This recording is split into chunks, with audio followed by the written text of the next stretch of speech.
Hello student, आप सभी का सरस्वती शिक्षण सदन उच्च माध्यमिक विद्यालय की यूट्यूब क्लासेस में स्वागत है।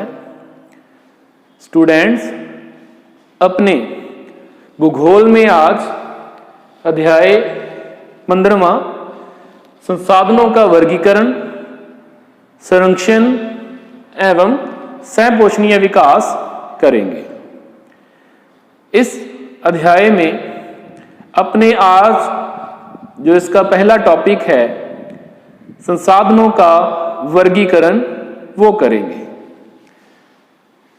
तो संसाधनों का वर्गीकरण करने से पहले अपने संसाधन क्या होते हैं उसके बारे में अपने पढ़ लेते हैं। तो सबसे पहले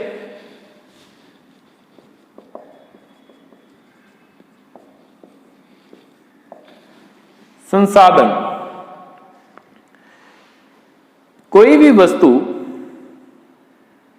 जो मानवीय आवश्यकताओं व सामाजिक लक्ष्यों की पूर्ति करती हो उसे अपने संसाधन कह देते हैं।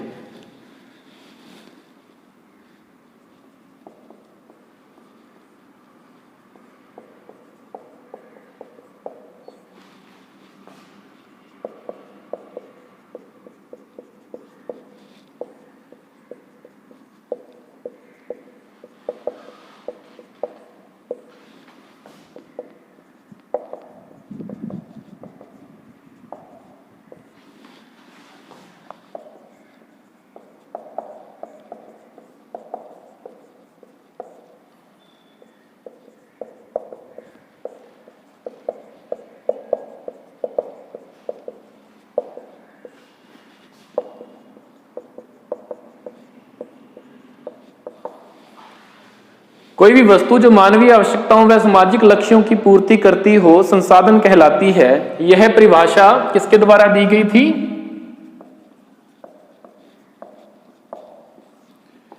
जिमरमैन के द्वारा दी गई थी। संसाधनों के विषय में एक बात और कही जाती है कि संसाधन होते नहीं, बनाए जाते हैं।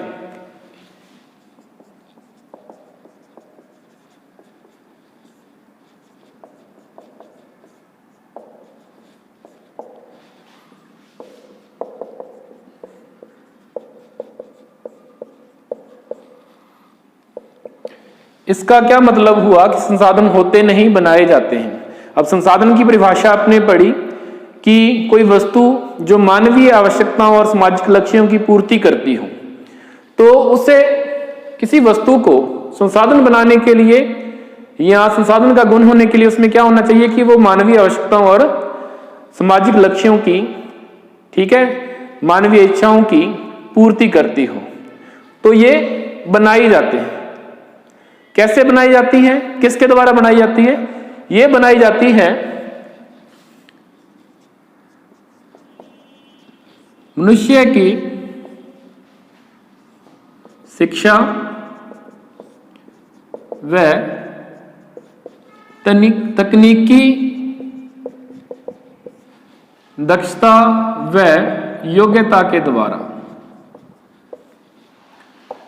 जो मनुष्य है वह किसी वस्तु को संसाधन के रूप में बदलने के लिए या उसे संसाधन बनाने के लिए अपनी शिक्षा, तकनीकी दक्षता व योग्यता का इस्तेमाल करता है और उससे वो संसाधन बन जाती है, जिससे मानवीय आवश्यकताओं व इच्छाओं और सामाजिक लक्ष्यों की पूर्ति होती है। ठीक है। जब तक जो खनिज हैं धरातल के अंदर पड़े हैं वो एक चट्टान का रूप होते हैं, ठीक है, मानव के लिए, मनुष्य के लिए वो अनुपयोगी होते हैं। लेकिन जब मनुष्य उनको खनन करके बाहर निकालता है, उसके उपयोग के विषय में जानता है, उसमें जो उपयोगी पदार्थ हैं उसको अलग करता है और इस्तेमाल करने के लायक बनाता है, आवश्यकताओं की पूर्ति करने के लायक बनाता है, तभी वो संसाधन बनते हैं। अब यहां पे आपकी पुस्तक में संसाधनों के लिए कि कौन सी वस्तु को अपने संसाधन कहें, कुछ आधार दिए गए हैं। कि कोई वस्तु जो है या किस वस्तु को अपने संसाधन कह सकते हैं।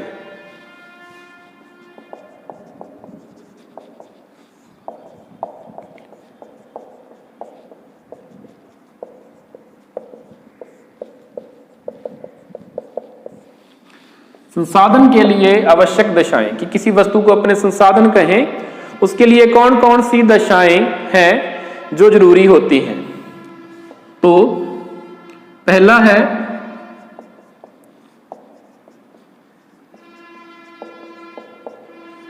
वस्तु का उपयोग संभव हो। अपने किसी वस्तु को संसाधन कहें या किसी चीज को अपने संसाधन कहें तो उसमें सबसे पहला गुण या दशा क्या जरूरी है कि उसका उपयोग संभव हो। जो अपने लिए उपयोगी है वही तो संसाधन बनेगी इसकी परिभाषा के अनुसार। तो यह सबसे पहली जो दशा है या आवश्यकता है इसके लिए।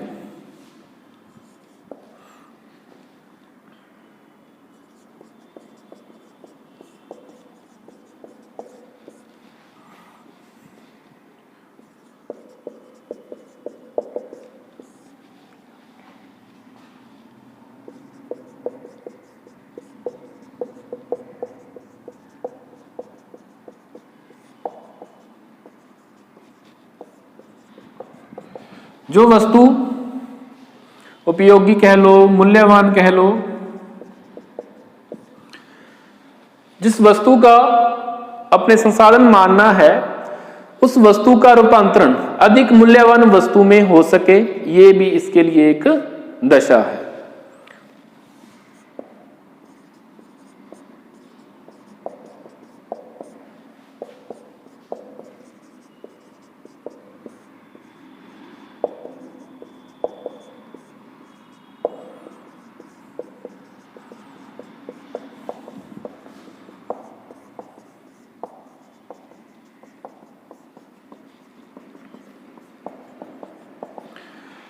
किसी वस्तु को संसाधन कहा जाना है तो उस वस्तु में यह गुण होना चाहिए, यह विशेषता होनी चाहिए कि उससे निश्चित उद्देश्य, जो अपने उद्देश्य हैं उसकी उससे पूर्ति संभव हो।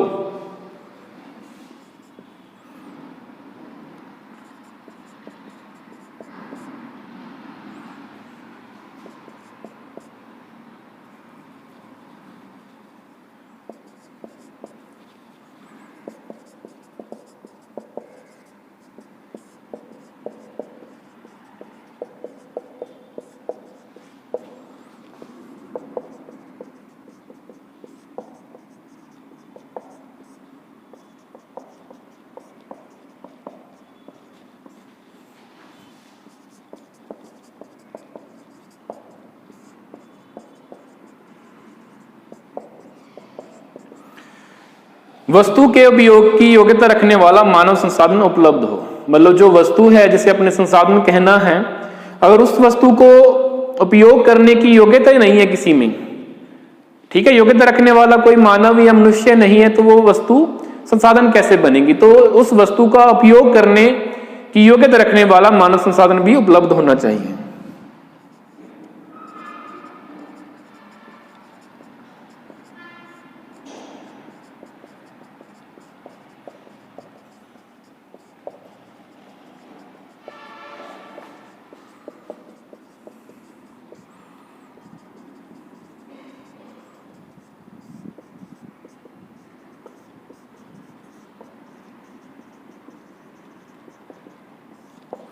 और संसाधनों के पोषणीय विकास के लिए, संसाधनों का विकास हो सके, पोषणीय विकास हो सके, निरंतर चलने वाला विकास हो सके जिसे अपने कह सकते हैं, उसके लिए आवश्यक पूंजी, मतलब संसाधनों को या जो वस्तुएं हैं जिनको संसाधन अपने कहें, तो उनको उपयोगी वस्तु बनाने के लिए, उसका विकास करने के लिए अपने पास आवश्यक पूंजी भी उपलब्ध होनी चाहिए, तभी अपने उस वस्तु को संसाधन बना सकते हैं या अपने लिए उपयोगी बना सकते हैं। ये हो गया आवश्यक दशाएं। अब अपना जो टॉपिक है उसमें अपने करेंगे संसाधनों का वर्गीकरण।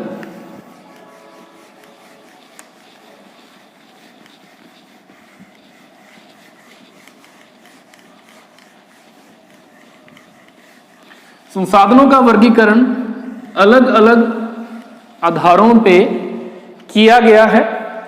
अपने अलग अलग उनका वर्गीकरण यहां करेंगे। तो हेडिंग अपने लिखते हैं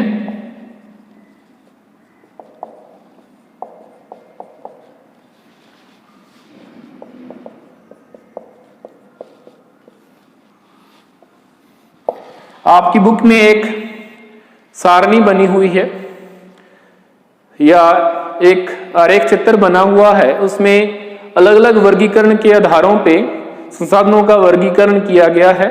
तो अपने उनमें से एक एक आधार लेकर उसमें जो वर्गीकरण किया गया है उसको अपने उदाहरण सहित और उनकी व्याख्या सहित यहां अपने करेंगे। तो सबसे पहला जो वर्गीकरण का आधार है वो अपने कर रहे हैं यहां पे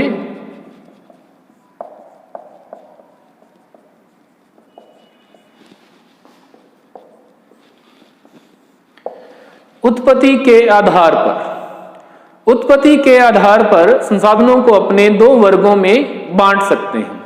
पहला कौन सा होता है?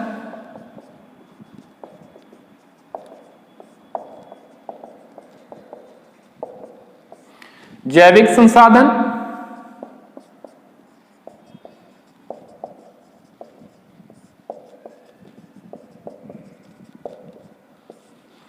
और दूसरा है अजैविक संसाधन।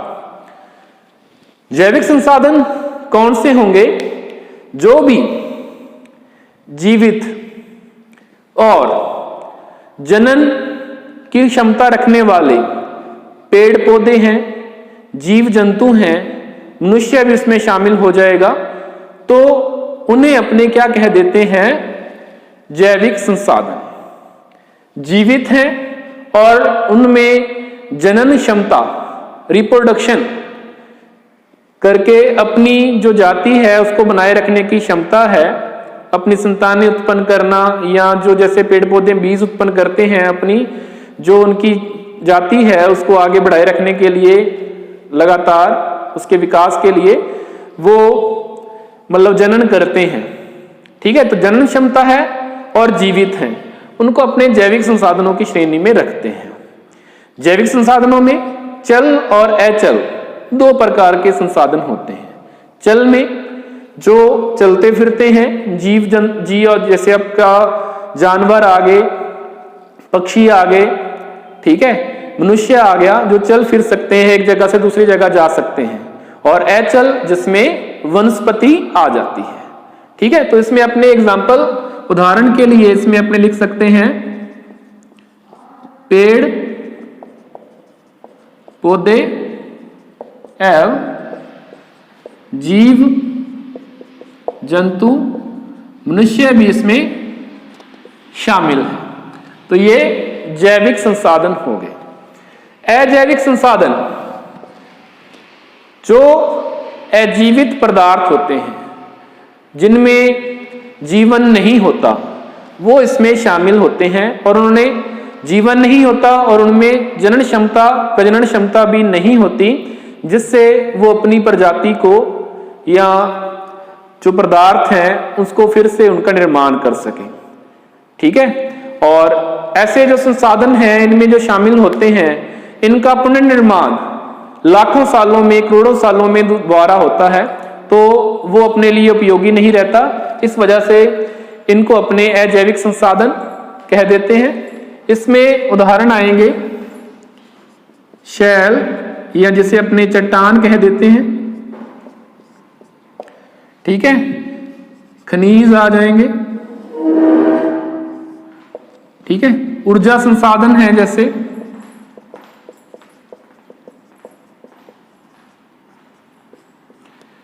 कोयला है, पेट्रोलियम है, प्राकृतिक गैस है, ठीक है, सौर ऊर्जा है, पवन ऊर्जा है। उसके अलावा जल संसाधन है, ठीक है, वायु संसाधन है,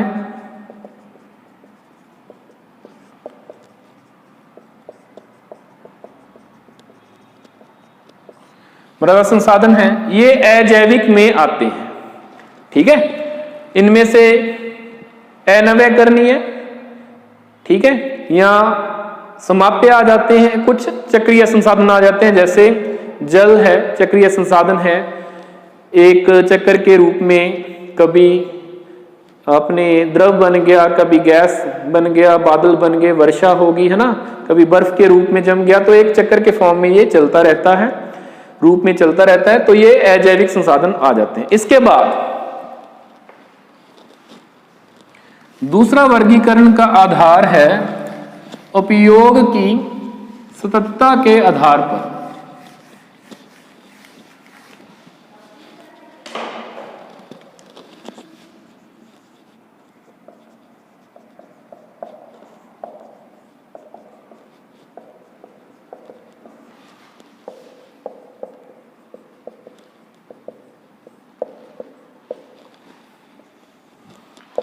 उपयोग की सततता के आधार पर जो संसाधन है उनको अपने 3 भागों में बांटते हैं।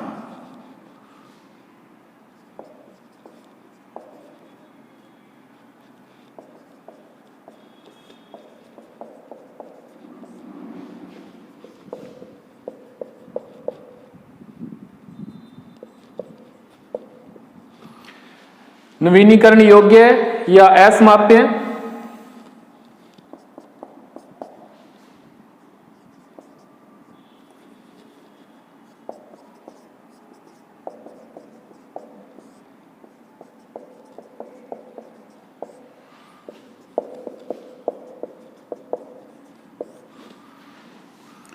नवीनीकरण अयोग्य या समाप्य और चक्रीय। नवीनीकरण योग्य संसाधनों में वो संसाधन आएंगे जिनका रासायनिक, भौतिक या जैविक क्रियाओं के द्वारा पुनर्जनन हो सकता है, दोबारा उनका जनन हो सकता है। वो अपने जो जाति है, प्रजाति है, उसको बनाए रख सकते हैं। तो वो नवीनीकरण योग्यों में शामिल हो जाते हैं। ठीक है, जिनका अपने बार बार उपयोग कर सकते हैं वो उसमें शामिल हो जाते हैं। तो नवीनीकरण योग्य में आपके आ जाएंगे पेड़ पौधे, आ जाएंगे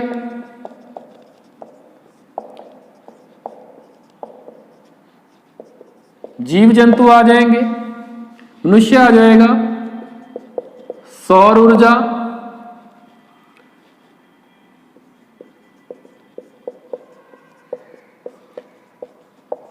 पवन ऊर्जा, ज्वारीय ऊर्जा, ये नवीनीकरण योग्य में शामिल हो जाते हैं। और नवीनीकरण अयोग्य या समाप्य में इनका भौतिक, रासायनिक या जैविक किसी भी प्रक्रम के द्वारा इनका पुनरुत्पादन अपने नहीं कर सकते। एक बार उपयोग कर लेने के बाद ये समाप्त हो जाते हैं।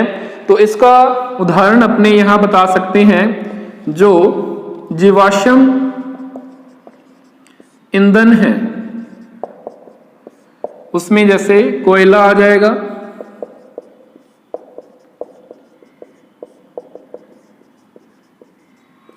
पेट्रोलियम आ जाएगा, प्राकृतिक गैस आ जाएगा। इनको अपने एक बार जब उपयोग कर लेते हैं तो ये समाप्त हो जाते हैं। तो ऐसे संसाधनों को अपने नवीनीकरण अयोग्य या समाप्य संसाधन कह देते हैं।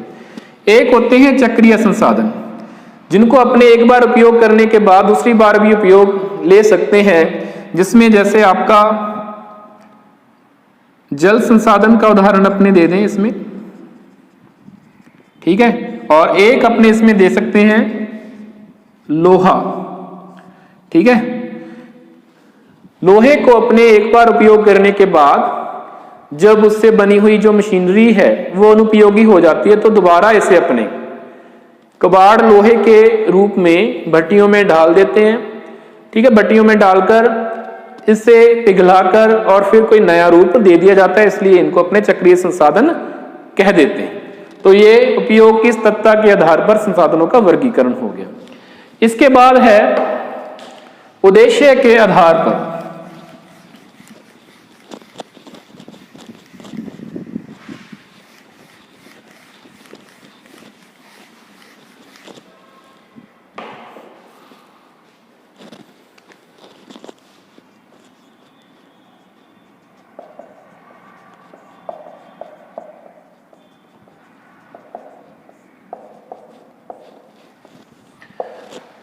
उद्देश्य के आधार पर वर्गीकरण में क्या है कि जो संसाधन हैं उनका अपने उपयोग अपने किस उद्देश्य की पूर्ति के लिए कर रहे हैं, उसके अनुसार ही अपने संसाधनों का यहां वर्गीकरण करेंगे। तो उद्देश्य अपने यहां 3 प्रकार के दिए गए हैं। उसमें एक है, पहला आ जाएगा ऊर्जा संसाधन,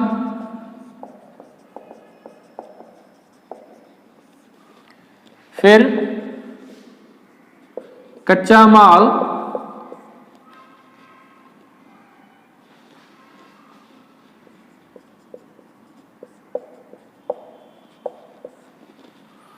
और खाद्य पदार्थ। ठीक है, इनके आधार पर अपने उद्देश्य हैं अपने, और इन उद्देश्यों के अनुसार इनका क्या क्या उपयोग होगा, किस किस तरह से ये अपने लिए उपयोगी हैं, क्या क्या इसके उदाहरण हैं, वो इसमें अपने करेंगे। तो ऊर्जा संसाधन को आगे भी अपने बांट सकते हैं। इसमें आ जाएगा परंपरागत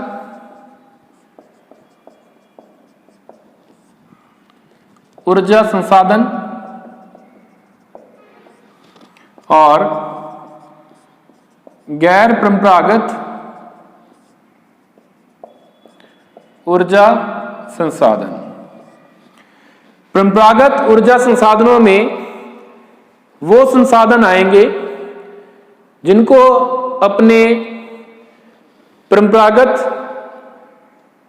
रूप में या काफी लंबे समय से उपयोग में लेते हुए आ रहे हैं, और उसके उदाहरण अपने सामने हैं, जिसमें कोयला आ जाएगा, लकड़ी आ जाएगी, पेट्रोलियम आ जाएगा, प्राकृतिक गैस आ जाएगी और आणविक ऊर्जा आ जाएगी। ठीक है, गैर परंपरागत जिन्हें अपने लंबे समय से उपयोग में नहीं ले रहे हैं, कुछ ही समय हुआ है इनको अपने उपयोग में लेते हुए। ठीक है, और एक विशेषता यहां और आती है कि जो गैर परंपरागत ऊर्जा संसाधन है वो सारे नवीनीकरण या असमाप्य ऊर्जा संसाधन होते हैं। ठीक है, जो कभी समाप्त नहीं हो सकते हैं। तो गैर परंपरागत ऊर्जा संसाधनों में क्या होता है, सौर ऊर्जा,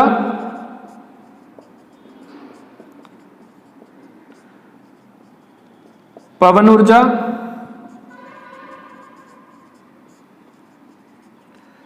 ज्वारीय ऊर्जा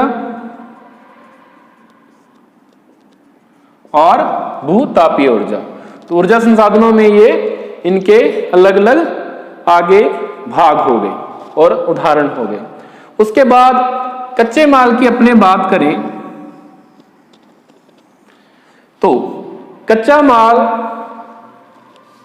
किस किस प्रकार का हो सकता है, अपने यहां बात कर लेते हैं। तो खनिज के रूप में हो सकता है कच्चा माल।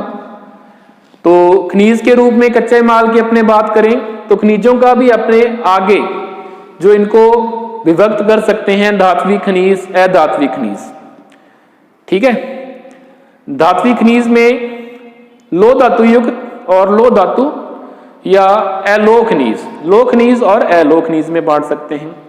लो खनिज में आ जाएंगे आपके लोहा आ जाएगा, मैग्नीज आ जाएगा, कोबाल्ट आ जाएगा, निकल आ जाएगा। और उसके बाद में अलो में आ जाएगा आपका तांबा आ जाएगा, बॉक्साइट आ जाएगा।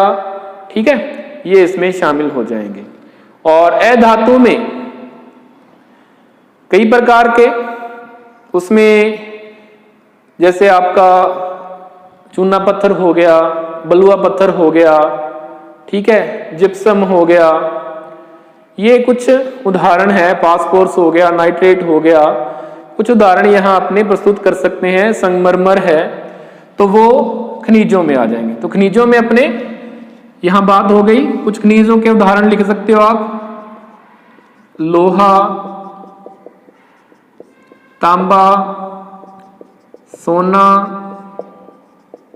चांदी, जिप्सम, संगमरमर। ठीक है, उसके बाद आएगी वनस्पति। एक खनिज हो गया, एक है वनस्पति। अब वनस्पति दो प्रकार की,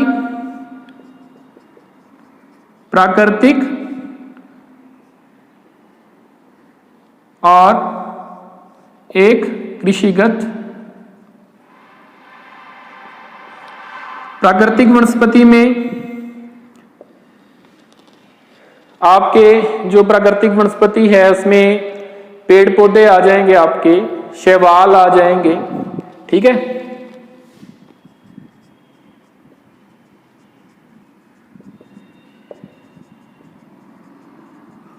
और कृषिगत में कच्चे माल के रूप में जैसे अपने बात करते हैं कपास,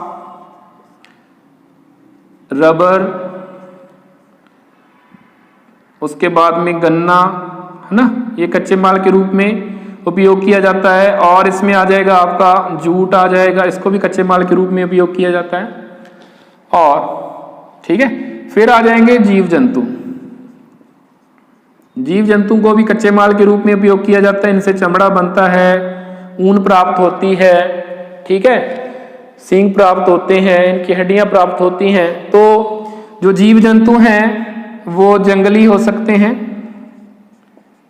और समुद्री।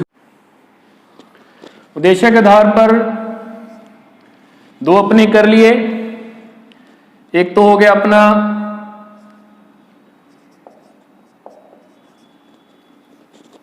ऊर्जा संसाधन,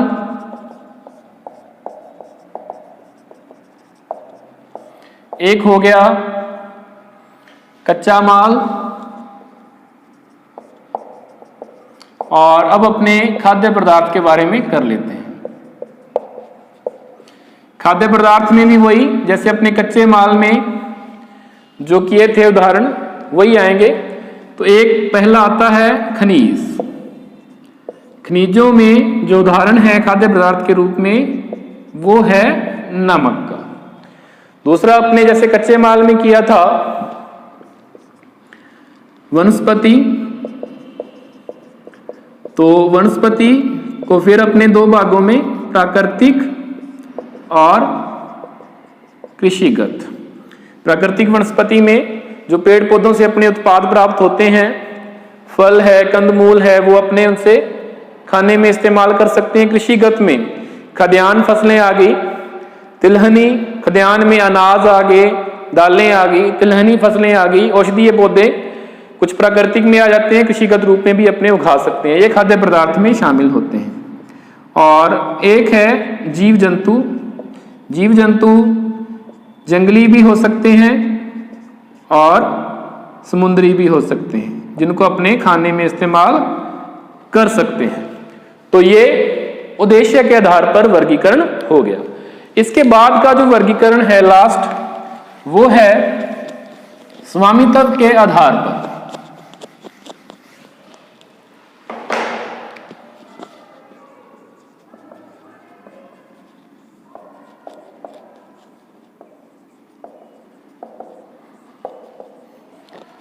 स्वामित्व के आधार पर अपने संसाधनों को तीन भागों में विभक्त करते हैं। व्यक्तिगत संसाधन,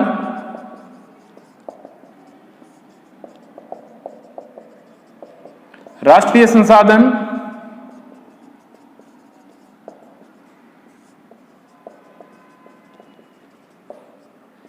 और अंतरराष्ट्रीय संसाधन। तो व्यक्तिगत संसाधनों में वो संसाधन आएंगे जिसके ऊपर जो अधिकार है, हक है, वो किसी व्यक्ति का होता है। ठीक है, किसी खास व्यक्ति का होता है, उसे अपने व्यक्तिगत संसाधन कहते हैं। जैसे किसी की जमीन है, मकान है, कोई बाग बगीचा है, ठीक है, तो खेत है उसको अपने व्यक्तिगत संसाधन की श्रेणी में शामिल कर लेते हैं।